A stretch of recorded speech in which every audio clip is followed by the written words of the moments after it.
দেখছি পায়রাটা দাপকাচ্ছে, পড়ে যাচ্ছে, মনে হচ্ছে পায়ে ব্যথা লাগছে। পাটা তুলেছে, তাই এসে তার নুন আর চিনি জলটা পাটা তুলে রয়েছে, মনে হচ্ছে পায়ে ব্যথা লেগেছে। তাড়াতাড়ি করে এনে তারপরে বাথরুমে চান করা দিলাম, তারপরে একটু ফ্রিজের ঠান্ডা জলটাও দিলাম, হ্যাঁ, তারপরে নুন জলটা খাওয়ালাম। এখন দেখছি একটু ঠান্ডা জলটার মধ্যে পাটা দিয়ে রাখছি, দেখছি মলম লাগিয়ে দেবো, একটা ভলিনি মলম আছে। ওফ, দেখছি ও উঠতে পারছে না, পায়েই মনে হয় কিছু লেগেছে। তারপরে দেখি কতগুলো কাক এসে উঠেছে, কাকগুলো ঠোকরিয়ে মেরে ফেলতো। তাড়াতাড়ি করে নিয়ে আসলাম ঘরের মধ্যে।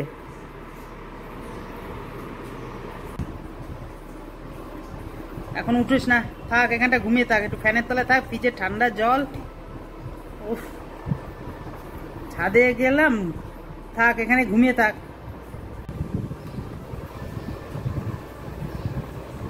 এখন মানে একটু ঘুমোচ্ছে, ঠান্ডা বোধ পাচ্ছে।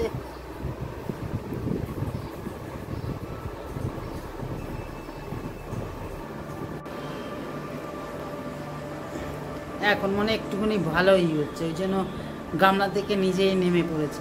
থাক,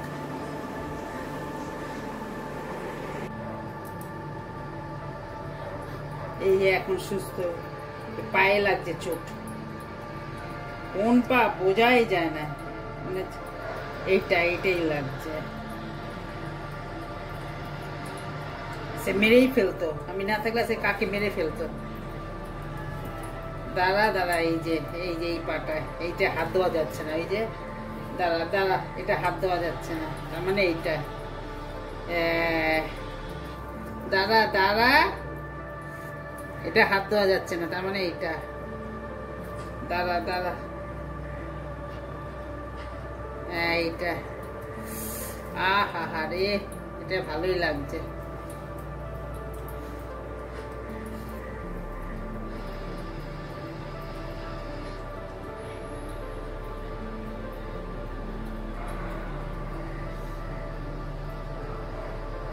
এটাই লাগছে, আর 2 বার লাগাই দিলে ঠিক হয়ে যাবে। দাঁড়া থাক,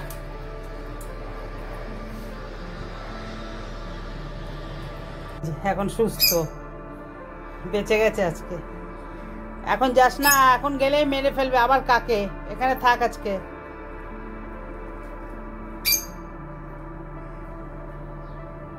এখানে থাক,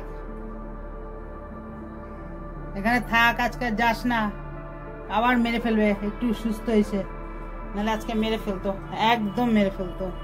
ওই যে পাটা কি সুন্দর হাঁটছে, বাহ বাহ বাহ বাহ।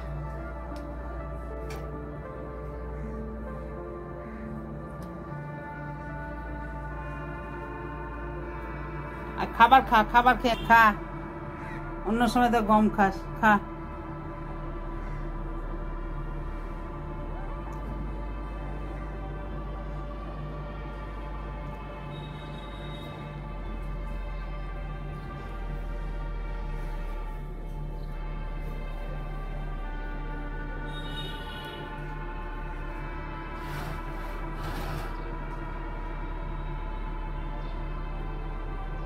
এই সুস্থ এখন।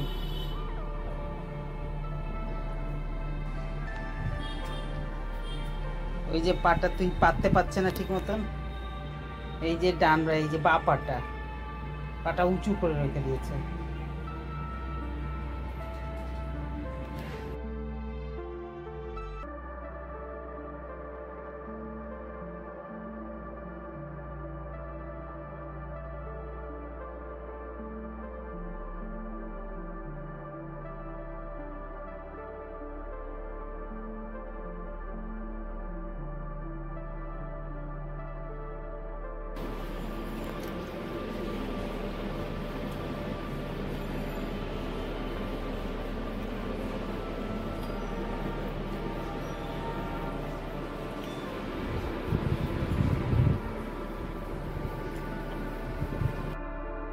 নমস্কার নমস্কার, রানীর ব্লগসে আর একটা দিন সবাইকে স্বাগত জানাই। আজকে সকালবেলা অন্য জিনিস নিয়ে করছি। সকালের আগে যে পায়রারিগুলো দেখেছেন ভিডিওগুলো, এগুলো আগের দিনের ছিল, হ্যাঁ, তা ভিডিও তো অলরেডি আগে ছাড়া হয়ে গেছে, সেই জন্য আমি আর করতে পারিনি। বিকালবেলা উঠে দেখি নেই, সন্ধ্যাবেলা দেখি উঠে নেই, চলে গেছে, তার মানে সুস্থ হয়ে গেছে, উঠতে পেরেছে। তা যেটা আপনাদের সঙ্গে শেয়ার করছি যে সকালবেলা যতই লাঠি দিয়া ডান্ডা দিয়া মেশিন দিয়া ঘর মুছুক না কেন, হাতে মোছা একটা আলাদাই ব্যাপার, সেটাই আমি আপনাদের সঙ্গে শেয়ার করছি। এটা না স্কচব্রাইটের ডাস্টার, এটা সব দোকানে পাওয়া যায় না, এটা মলে টলে বড় দোকানেই পাওয়া যায়। তাই এটা বেশি দামও না, এটা 100, আগে তো কম দাম ছিল, দুটো 100 টাকা, এখন মনে হচ্ছে 130-35 টাকা হচ্ছে। দুটো আনলে বছরে হয়ে যায়। আর ওই যে একটা নীল রঙের যে ত্রিভুজ আকৃতির মতন দেখলে না, ওই জায়গাটায় খসখসাটা, মানে স্কচব্রাইটের যেমন একটা খসখসা ভাব থেকে বাসনগুলো পরিষ্কার হয়, এটাও সেরকম। ওই কোনা কামচি দিয়ে যদি না হাত দিয়ে মুছি, কোনায় একটা যতই দিয়ে মুছি, লাথি দিয়ে ডান্ডা দিয়ে মুছি, আর মানে একটা কালো স্পট থাকে, মার্বেল বলে সবার, আর ওটা দিয়ে মুছলে না খসখসা তো, মানে কালো কালো যে স্পট ভাবটা ওটা সরে যায়। আর যতই যেই মেশিন দিয়ে মুছুক আর দিয়ে মুছুক, হাতের মোছার একটা আলাদা সেই জন্য তার রোজ রোজ মোছা যায় না। সপ্তাহে তো অন্তত 2 দিন হাত দিয়ে মুছলাম, আর বাদ বাকি দিন লাঠি বা যাই হোক দিয়ে মুছলাম, সেটা আমি আপনাদের সঙ্গে শেয়ার করছি। তাই এই জিনিস দিয়ে মুছে আপনারা দেখবেন খুব, মানে ঘরটার একটা মানে যে কালো স্পট হয়, ঠিক যেমন স্কচব্রাইট দিয়ে বাসন মাজেন, ঠিক ওই টাইপের জিনিসটা। ওই জন্য প্রথমে কোনাটা দিয়ে, ওই কোনাটার মধ্যে প্রেশার দিয়ে মুছি তো সব এইগুলো, অনেক সময় আছে দেখবেন একটা খুব ক্ষুদ্র ক্ষুদ্র জিনিস, 18 টাইপের জিনিসগুলো লেগে থাকে, ওই ন্যাকড়া দিয়ে ডান্ডা দিয়ে মুছলে না ওটা পরিষ্কার হয় না। কিন্তু এটা দিয়ে যখন করি না, সুন্দর পরিষ্কার হয়ে যায় আর একটা মোলায়েম ভাব হয়ে যায়। সেই জন্য আজকে আমি এটা আপনাদের সঙ্গে অনেকদিন ধরে ভাবছি শেয়ার করব, সময় হয় না। হ্যাঁ, তা আজকে ভাবলাম যে আজকে করবো, আজকে একটু সময় তো আছে হাতে। তার আগের দিনে যে পায়রাটা নিয়ে খুব চিন্তা ছিলাম, খুব ভয় লাগছিলো যে পায়রাটা যদি কিছু হয়ে যায়, পায়রা যে কিছু একটা, আমারও তো আছে ঘরে, সেই জন্য খুব মনটা খারাপ হয়ে গেছিলো। তারপরে সন্ধ্যাবেলা উঠে, এবার ঘরেও রাখতে পারছিলাম না, আমাদের ফ্যান চলছিল, যদি আবার উঠে ফট করে যদি হয়ে যায়, আর ওরা তো অভ্যস্ত, ছাদে রোদে বাদলে গাছে ওদের অভ্যস্ত, সেই জন্য বারান্দায় রাখলাম, কাজটাও সাইড দিয়ে খুলে দিলাম, দেখলাম বেশ সুন্দরভাবেই উড়ে চলে গেলো, খেলো গো। আমার খুব ভয় লাগে, আমি ছাদে গেছিলাম, হঠাৎ ছাদে গিয়ে দেখছি ওরা কিন্তু দেখলে উড়ে যায়, আমাকে দেখে আসে, আছে দেখি আমাকে দেখে লাফালাফি করছে, উঠতে যাচ্ছে পড়ে যাচ্ছে, উঠতে যাচ্ছে পড়ে যাচ্ছে। আর তখনই দেখছি কয়েকটা কাক ঘুরঘুর করছে, মানে এ তো মেরে ফেলবে। তারপরে সেই সঙ্গে সঙ্গে এনে ঘরেই যেই ওকে নুন জলটা খাওয়ালাম আর চান করালাম, ফ্রিজের জলটা দিয়ে দিলাম, পায়েই দিলাম, মলম দিয়ে দিলাম, ভলিনি 2-3 বার, তারপর দেখলাম সব ঠিক হয়ে গেল। বা যাক বাবা, খুব ভয় লেগে গেছিলো, কেন আমি তো জানি আমার এরকম পায়রা পাখির যে মানে কি কষ্ট, আর যারা এসব পোষে না তাদের খুবই কষ্ট লাগে যদি কোনো চোখের সামনে একটা পাখি, যে কোনো পাখি হোক, কাক হলেও, দেখেন না আপনার কাকরা আমার জানলার সামনে এসে কি সুন্দর আমার কাছে এসে খাবারটা নেয়।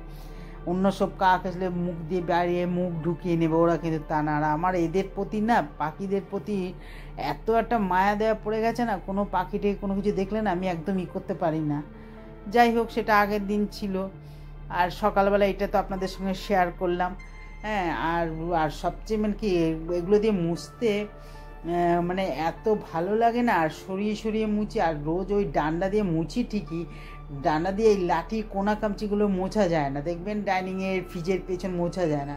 তা আজকে ঠিকই করেছি যে এটা দিয়ে মুছবো আর আপনাদের সঙ্গে শেয়ারও করব। আর এটা দিয়ে যদি সপ্তাহে 2 দিন মোছা যায় না, তাহলে কি ঘরটা বেশ, মেঝেটা মোলায়েম হয়ে যায়।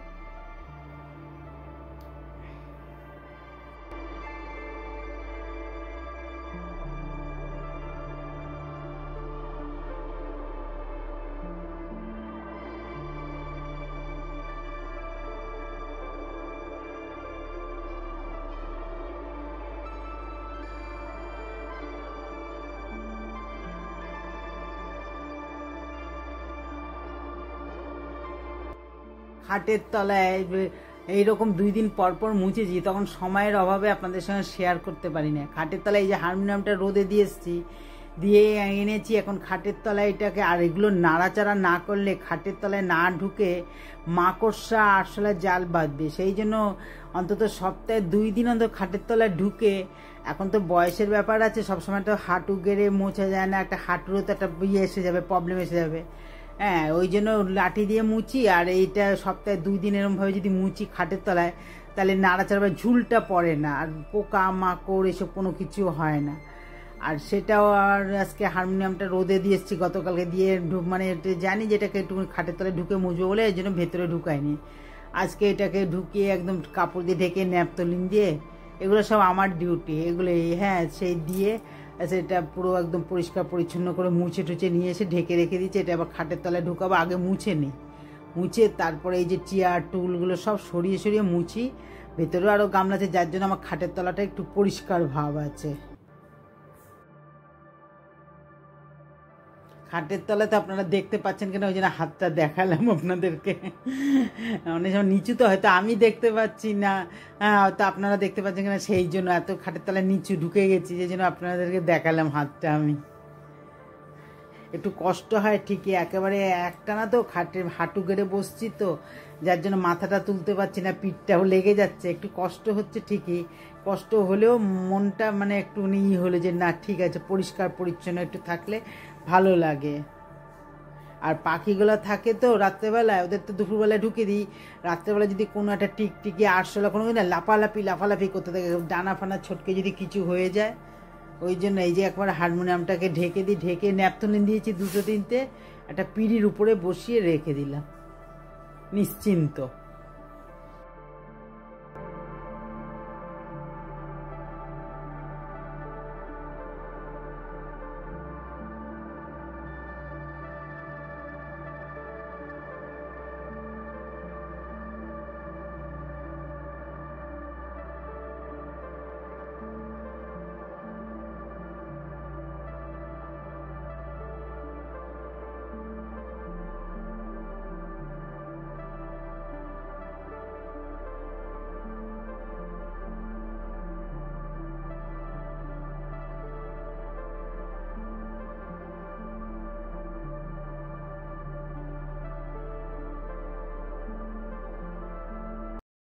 রান্নার মধ্যে চলে আসলাম। আজকে ডিমের ঝোল করব একদম শর্টে, একদমই আলু পেঁয়াজ রসুন কুচি, আদাটা কুচি না বাটা, টমেটো কুচি, কাঁচা লঙ্কা গোটা আর কাশ্মীরি লঙ্কা এসব দিয়ে একেবারে নুন হলুদ একটুখানি জিরার গুঁড়ো দিয়ে একেবারে মেখে একদম 15 মিনিটের জন্য ঢেকে রেখে দেবো, তেল ফেল দিয়ে সরষের তেল দিয়ে।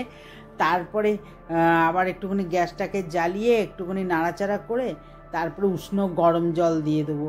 আর অনেকে জানে যারা মানে সদ্য বিয়ে হয়েছে স্টুডেন্ট, তারা পারে না, তখন এটা তো তাদের জন্য খুবই সুবিধা হয়। আবার আমাদেরও অনেক সময় ইচ্ছা করে যে দূর ভাল লাগছে না, দাঁড়িয়ে দাঁড়িয়ে করবো, এত কাজ করার পরে, যেমন আজকে আমার ইচ্ছা করছিল না, আজকে সকাল থেকে প্রচুর খাটনিটা হয়েছে, যার জন্য আমি বললাম কালকে পায়রাটা নিয়ে একটা খাটনি হয়েছে, তারপরে আজকে ওটা খাটনি হয়েছে, তাই বললাম যে আজকে এইটাই করবো। তা যাই হোক, সেটাই আমি আপনাদের সঙ্গে শেয়ার করছি। তবে এইভাবে করে খান, দেখবেন ভালো লাগবে। এর আগের দিন আমি খেয়েছিলাম, তবে এইটাতে শেয়ার করিনি, ওই ছোট ব্লগে শেয়ার করেছি। মেখে একদম 15 মিনিটের জন্য ঢেকে রাখবো। তারপরে আপনারা পারলে একেবারে 15 মিনিটের জন্য ঢেকে রেখে তারপরে উষ্ণ গরম জল দিয়ে তারপরে আপনারা গ্যাসটা জ্বালিয়ে দেবেন। হ্যাঁ, গরম মশলা গুঁড়ো দিয়ে দেবো, সব একবারে দিয়ে। আপনারা পারলে ওটাও করতে পারেন। আমি যেমন এর আগের দিন ওরকম করেছিলাম, একেবারে মেখে একদম উষ্ণ গরম জল দিয়ে একদম সিম করে বসিয়ে দিয়েছি।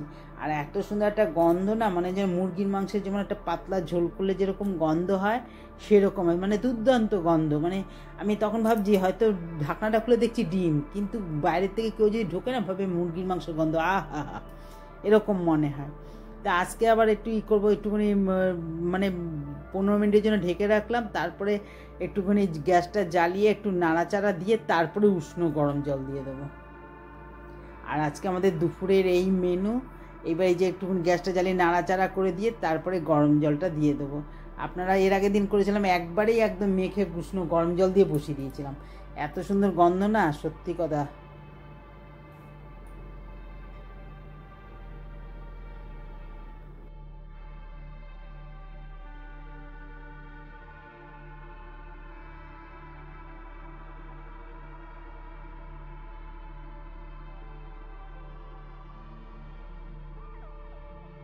রান্না বান্না করে তাই জন্য আমি করেছিলাম, কিন্তু উষ্ণ গরম জল দিয়ে তারপরে একবার খেয়ে দেখুন, তারপরে পুরো মাংসের গন্ধ বেরোচ্ছে, কিন্তু গন্ধটা আপনাদের নাকে পৌঁছাতে পারছি না, দুঃখের বিষয়, কিন্তু চোখে দেখাতে পারছি। আজকে ভিডিওটা এই পর্যন্ত। ভিডিওটা যদি ভালো লাগে তাহলে লাইক করবেন, কমেন্ট করবেন, শেয়ার করবেন। আগামী নেক্সট ব্লগে দেখা হবে। আর আপনাদের শরীরে দিয়ে খেয়াল রাখবেন। তাহলে আসছি।